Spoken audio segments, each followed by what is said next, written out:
Bien, vamos entonces a iniciar el tema que tiene que ver con el concepto de campo y el uso de los modelos en la evolución de la física.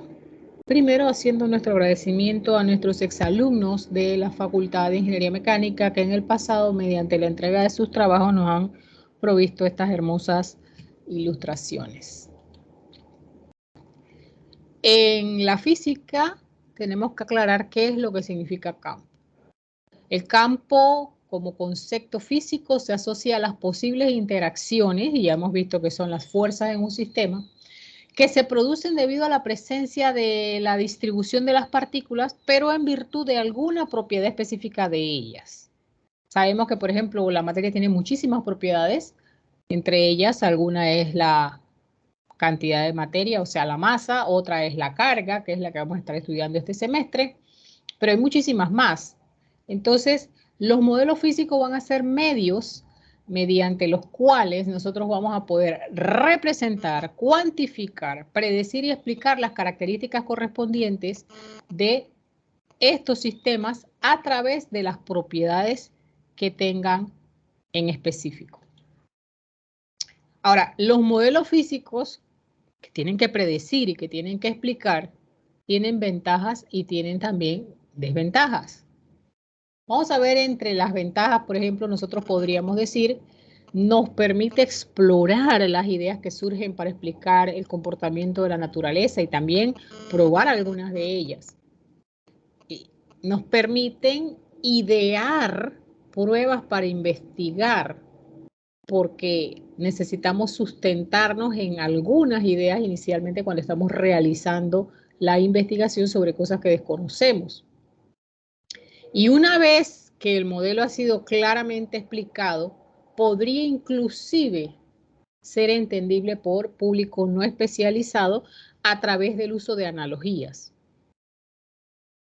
Ahora bien, esto que es una ventaja y que después veremos que no tanto, sus ejemplos son ideales, por lo tanto, no son susceptibles, digamos, de algún tipo de errores de entendimiento, porque acuden a casos siempre ideales y ellos son sencillos y pueden comprender un amplio orden de magnitud entre magnitudes muy grandes y muy pequeñas. Sin embargo, ¿qué ocurre con los modelos? Precisamente como ellos actúan en base a supuestos ideales, no cuentan con que muchas veces en la vida real no hay situaciones que dependan de una sola condición o de dos condiciones, sino que la naturaleza actúa mediante relaciones multifactoriales. Así que si uno no lo plantea muy bien, se puede dificultar el entendimiento, no solo del modelo en sí, sino de la realidad física que pretendemos explicar. Y precisamente cuando tratamos de perfeccionarlo, lo que vamos a encontrar es que no es tan fácil de materializar la comprensión de un modelo. Ahora bien, ¿por qué hablamos de modelo cuando queremos presentar el concepto de campo en física? Bueno, básicamente porque la evolución de los conceptos en física está muy relacionada con el concepto de campo. Y en el caso de interacciones magnéticas, tenemos al señor William Gilbert, que describió la acción de cierta piedra imán, diciendo que tenía una esfera de influencias alrededor de ella. Bueno, eso que él denominó esfera de influencia alrededor de ella,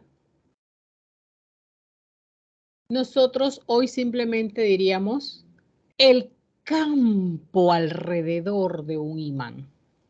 ¿Ve? Nosotros, por ejemplo, si hay ahora ruidos e interrupciones en nuestra clase, podríamos decir, estamos en el campo de esos sonidos ruidosos. Es decir, van a interaccionar con nosotros,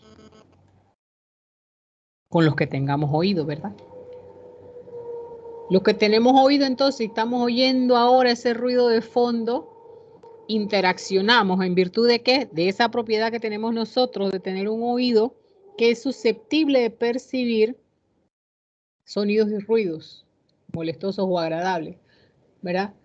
Entonces, ¿qué va a hacer el campo en cortas? Un campo va a representar la distribución espacio-temporal de una magnitud física y nos va a permitir describir el comportamiento de las magnitudes en una región del espacio. ¿Ya? Nosotros entonces podremos representar alguna de las propiedades de campo a través de modelos sencillos, como en el caso de la electricidad, que es algo que no podemos ni ver ni imaginar fácilmente a menos que hagamos unas cuantas analogías de cosas que sí podemos ver, como flujos de agua dentro de una manguera. Así que el concepto de campo, ¿de dónde surge? Bueno, surge de la necesidad de explicar la forma de interacción entre los cuerpos que se encuentran separados.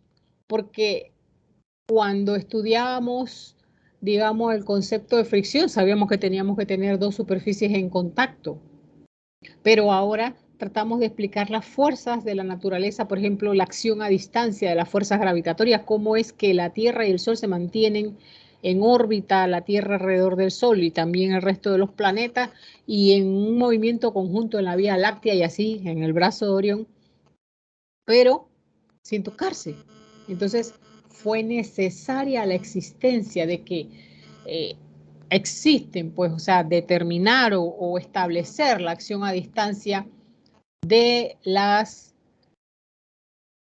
acciones a distancia, pues por decirlo así mismo, por efecto de algo o una entidad sobre un espacio que la rodea. Es decir, me encuentro en una posición, pero en esta posición hay cositas alrededor que están causándome influencias de diverso tipo. Y sabemos que son diversos porque dependiendo qué estamos analizando en ese momento, habrá un campo de este tipo o de otro tipo, o estarán coexistiendo varios campos distintos. En la física clásica, el campo más común y el que conocemos prácticamente desde nuestro nacimiento es el campo gravitatorio, mientras que el campo eléctrico y magnético es el que estaremos estudiando este semestre. Y hay otros que no veremos nosotros, pero que están allí, bueno, ya de estudio mucho más reciente, como el campo de tensiones que se da en la física cuántica.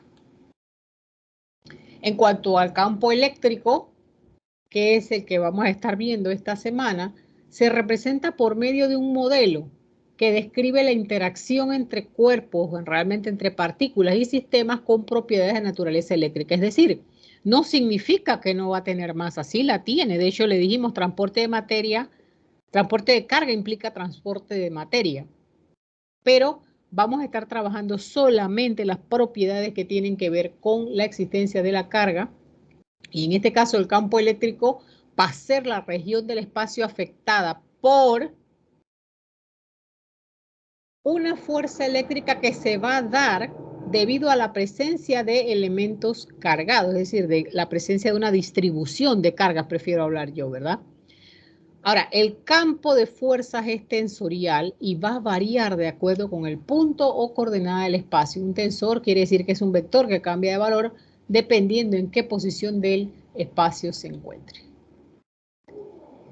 Matemáticamente, el vector de campo eléctrico se trabaja de esta manera, donde 1 sobre 4 pi epsilon sub 0 es la denominada constante electrostática que dimos ya la semana anterior, y vamos a ver entonces una relación de la distribución de carga entre el cuadrado de la distancia, y aquí tendremos el vector unitario de dirección que une esas cargas, como ya hemos hablado, el vector desplazamiento unitario. Pero ¿cuál va a ser la característica ahora?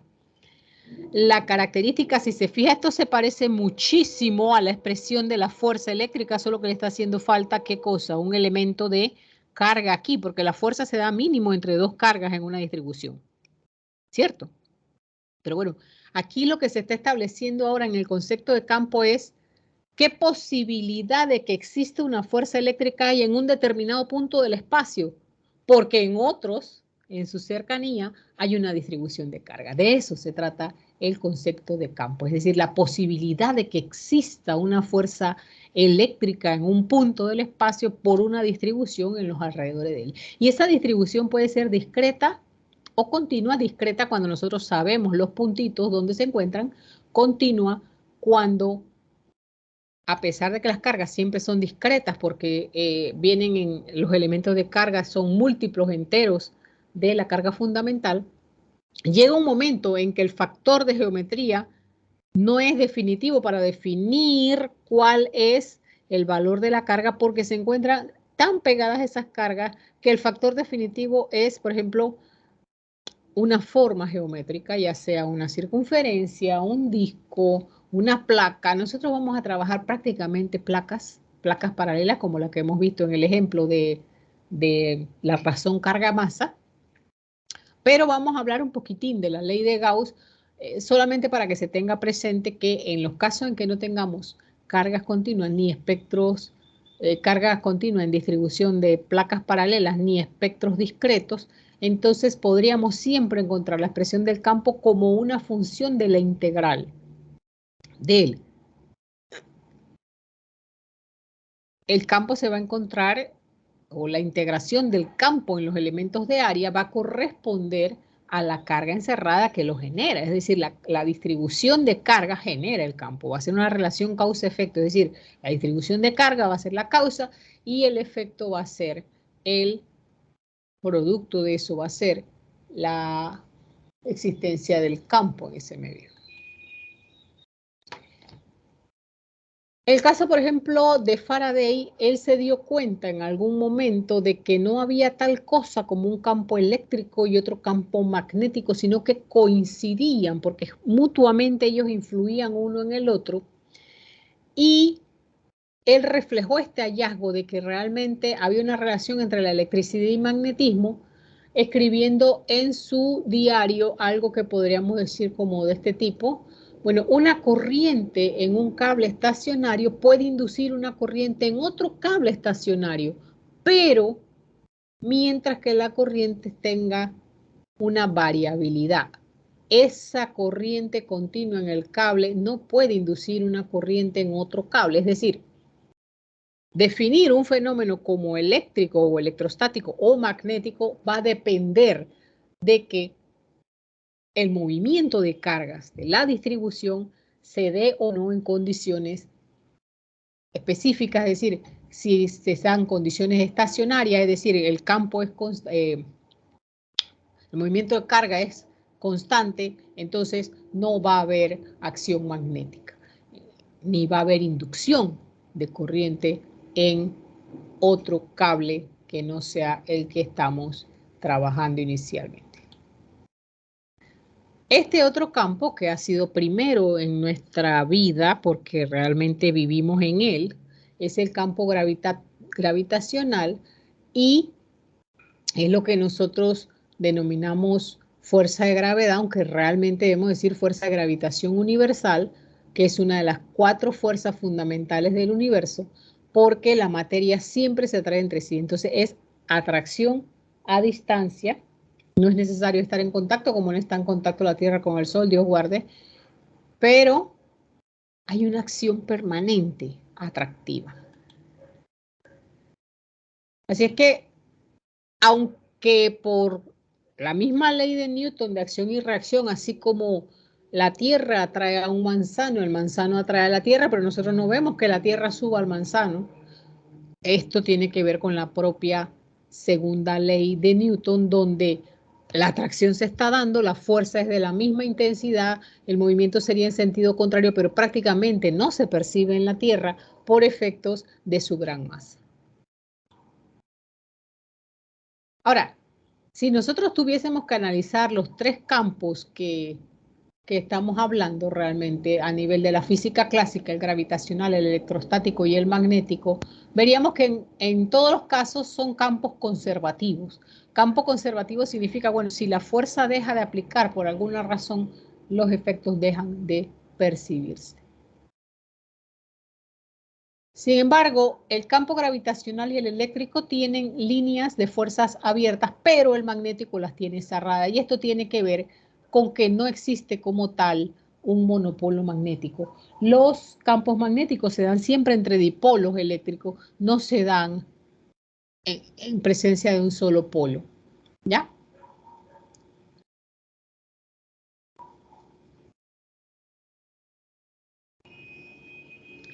Sin embargo, usted puede tener un campo eléctrico generado por cargas totalmente positivas o totalmente negativas. No necesita que haya cargas positivas y negativas en la distribución, como sí necesita en el campo magnético la existencia de esos dipolos. En el caso de los campos gravitacionales, ellos siempre son de naturaleza atractiva. Las fuerzas pueden ser siempre de atracción, mientras que en el campo eléctrico no pueden ser de atracción, pero también pueden ser de repulsión. Y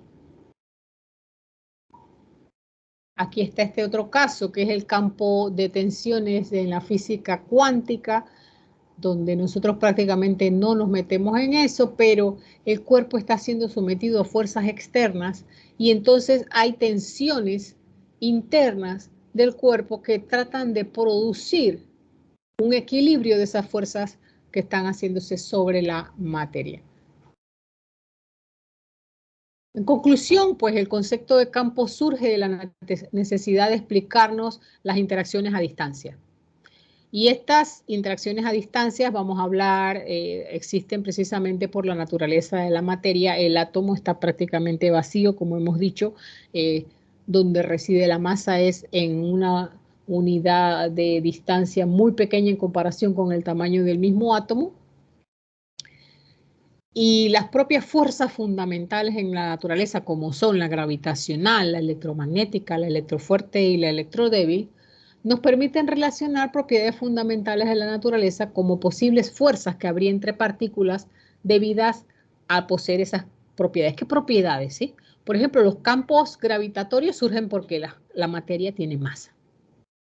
Y los electromagnéticos porque tienen carga eléctrica. Y la manifestación magnética se da única y exclusivamente cuando la relación se da entre dipolos eléctricos. Nos decía uno de sus compañeros en años anteriores que nada es demasiado maravilloso para ser cierto si obedece las leyes de la naturaleza. Y yo quiero dejarles acotados un puntito más. Nunca se violan las leyes de la naturaleza. Si tal cosa pareciera, no es que se violan, es que es necesario reformularla, porque la naturaleza tiene un idioma inmutable y no necesariamente siempre lo hemos hablado bien.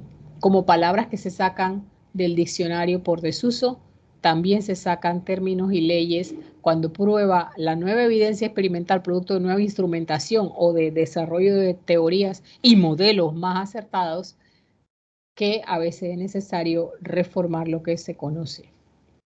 Vamos entonces a trabajar con los ejemplos de campo en distribuciones discretas de carga.